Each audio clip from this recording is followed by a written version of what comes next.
Welcome to this webinar on networking. My name is Tom Desch, and I'm a Senior Associate at Associates for Professional Development. Our team is made up of individuals who have had a passion for helping others through a variety of changes. All of us have experienced career transitions and understand that it can be very difficult. We also understand that it can be a positive and exciting time when new opportunities open. Our highly customized approach focuses on helping you succeed with your next career move. We use all the technological advantages available to us to help our clients in the most efficient, effective ways possible. Throughout our careers, we have worked with individuals at all levels, from hourly and salaried workers to senior level executives. The purpose of this webinar is to provide an overview of the information that we offer in our Career Strategy Manual, a resource that we believe you will find helpful in every phase of your career transition.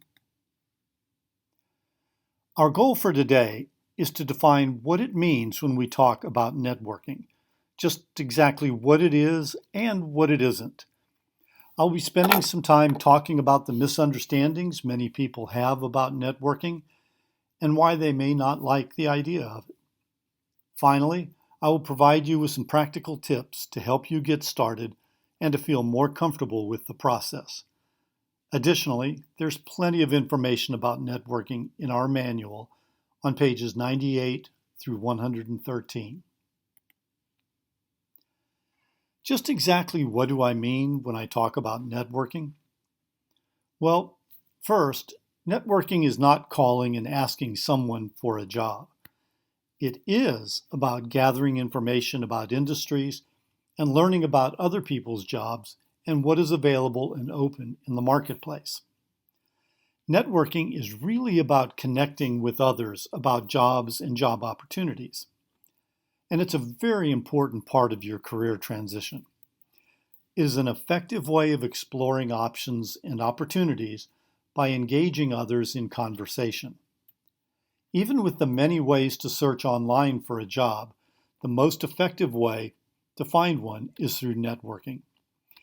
And if you do find a job opportunity online, the best way to land that job is to supplement all of your online efforts with good old-fashioned networking. Let's say that a friend of yours is interested in changing jobs.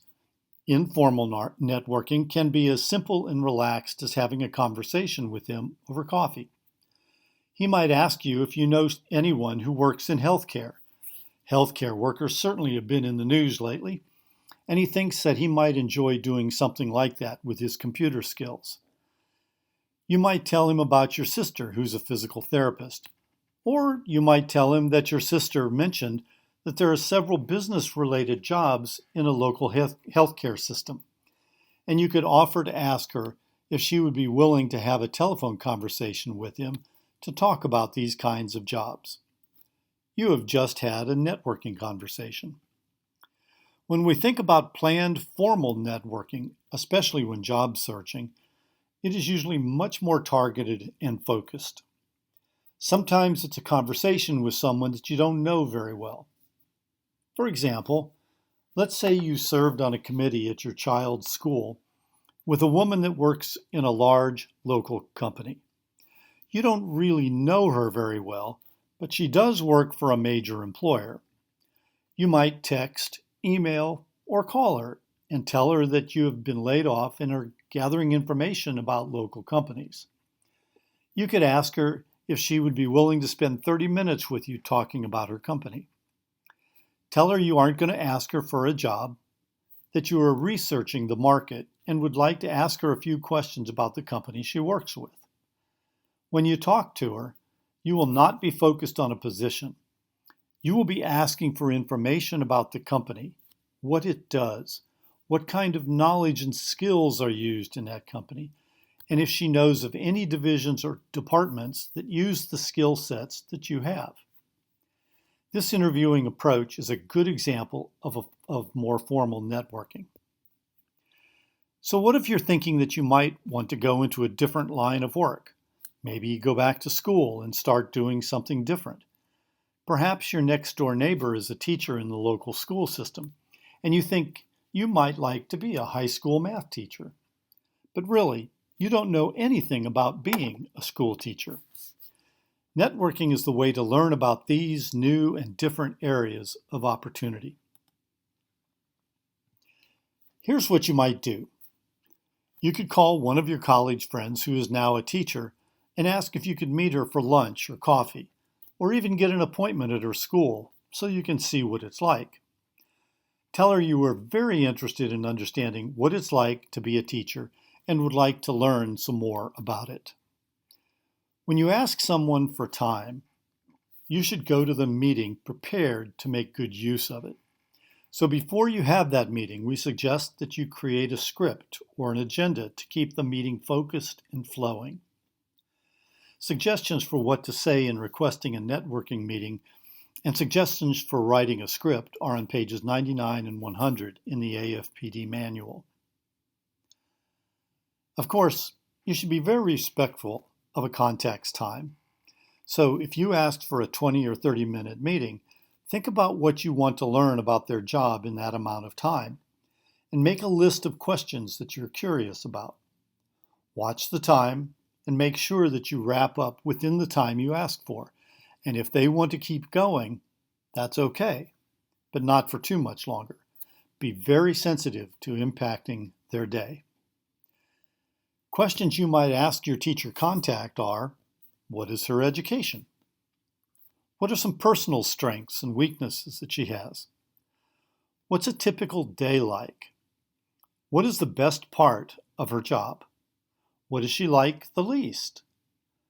What are the characteristics of the most successful teachers she knows?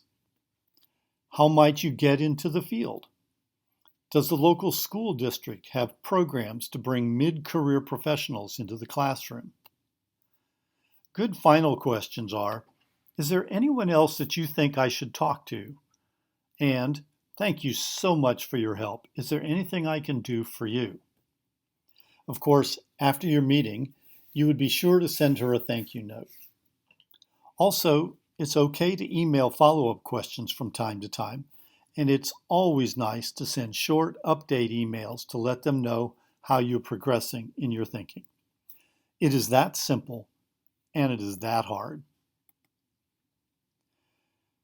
People make lots of excuses that keep them from networking. Are any of these things you have said to yourself or someone who suggested that you network? I feel awkward asking someone to spend time with me on a work matter. I feel like I'm imposing on them. I'm afraid I'm wasting my time and their time as well. Maybe it seems just as effective to look up information on the internet. Perhaps I can watch a ball game and get some searching done at the same time. And maybe it seems presumptuous that the jobs you want to discuss aren't at a high enough level to bother someone with, that you have a long way to go before you talk to them about your career, or this process is just for directors and vice presidents. Perhaps you are uncomfortable with the whole process because it seems manipulative, that you're asking for one thing from them, information, but you really want something different, a job. Effective networking is none of those things. It is truly a person-to-person approach to learn more about something that's very important to you. No matter what your career specialty is, networking is the fuel that accelerates success. 75 to 85% of all jobs are now found by networking. Really, no kidding. Ever wonder why networking is so powerful? Well, there are several reasons. One is that there are a lot of opportunities that aren't yet posted or even defined. When you talk to friends and colleagues, you can get quite a bit of information about what is behind the scenes and what people are thinking about. You then have a chance to act on that knowledge. If you heard from an operational improvement colleague that training for a new subspecialty in that discipline is being offered online, you might choose to research that lead further and begin to prepare by taking the certification course. That brings up another really important reason that networking matters. Relationships count. People like to help each other out. I know I do. Don't you? Don't you like to do something nice for a friend, a colleague, or a family member? Aren't you glad to offer advice or helpful information? And don't you feel good if you offer some information and your friend puts it to good use? Finally, we all enjoy working with people we like. So if I get to know someone in the organization, they are a hard worker and have gotten the education they need, I'm usually very pleased to have someone like that get a job in my department instead of an outsider that I have no experience or relationship with. Here are some more facts that you need to know about networking. The best networking is gathering information, not asking for a job. Sometimes you will hear about a job opening and you'll be able to apply. But the best results from networking are a natural outgrowth of the relationships that you have built. You will learn so much, and you will find that the knowledge you gain helps you in many different areas. Putting others in an awkward position is not good networking. Never. That's what gives networking a bad reputation. Don't be rude or inappropriate in what you ask for. Good networkers are always looking for how they can help others. Don't always contact your friends asking for something. Call to give them some information or to help them out too. Face-to-face meetings are best, but they're not always possible. Do have face-to-face whenever you can. Here are a few of the reasons we give ourselves to keep us from networking. They might say no. Yes, they might say no. So what? You'll feel bad? Okay, give yourself a minute to feel bad and then call someone else. I don't know anyone. You probably know more people than you think. Ask your family, friends, coworkers if they know somebody and will put you in touch. Try this approach. I would like to talk to someone about blank. Do you know anyone who would be willing to spend a little time with me to give me some insights? I don't have time. This is a favorite one. How can you make time for a phone call and then a meeting? I tried it and it didn't work for me. Maybe you need to refine your approach, learn more about how to network, maybe even role play a networking meeting. Ask for some advice from a friend about how to network. Many people truly enjoy networking once they understand a few basic guidelines and skills. Networking skills are rooted in common sense and good old-fashioned etiquette. You have asked for this person's time, and they have given it to you. Be appreciative, friendly, warm, and responsive. Most of all, be genuinely and authentically you. What if you aren't a friendly, warm, and responsive person? Well, be your best self. Definitely be responsive and appreciative, and listen. You asked for a meeting, so listen to what they have to say. One of the main reasons people give for not networking is that it is selfish, self-centered, and generally greedy. Always be on the lookout for how you can give back. I networked with someone who asked at the end of every meeting, "What can I do for you?" It's easier to help someone who is specific than someone who is vague. I know it's counterintuitive. You think that by saying, "Whatever you tell me will be helpful. Whatever you think I should know." The thing is, if you are general in your questions, your networking buddy doesn't really know where to start. But if you're prepared with specific questions, it's easier for them to respond to you. And at the end of the meeting, you can say to your friend, "Thanks, you gave me just the information that I needed." Well, that feels really good. Always, always, always be prepared. Always. Have a list of questions ready. Take notes. Ask follow-up questions. What are some good questions to ask? See what you think of these. Here's a short list of possible networking questions. The best way to come up with the right questions is to spend some time thinking about what you genuinely want to know. Use your natural interest and curiosity to guide you. So, for example, can you tell me about the education requirements to enter this field? What are the characteristics and skills of successful blanks? What is a typical day like for you? What do you like best about this work? Would you be willing to look at my resume and tell me what additional education and experience are necessary? As we've talked through this subject, I keep saying be prepared. But what is prepared? And what should you prepare? Here are some ideas to help you address this. First, you need a contact list. Who's a contact? Everyone that you know who has a job, has had a job, or wants a job. I know that sounds a little extreme, but truthfully, you never know who might have information you need. Maybe your cousin's brother-in-law is a physical therapist in Atlanta, and you're thinking about going back to school to be a physical therapist. He might be just the right person to talk to. You just never know. So think about your contacts, write down those that come immediately to mind, and keep adding to the list. There's a blank chart on page 101 to help you get started.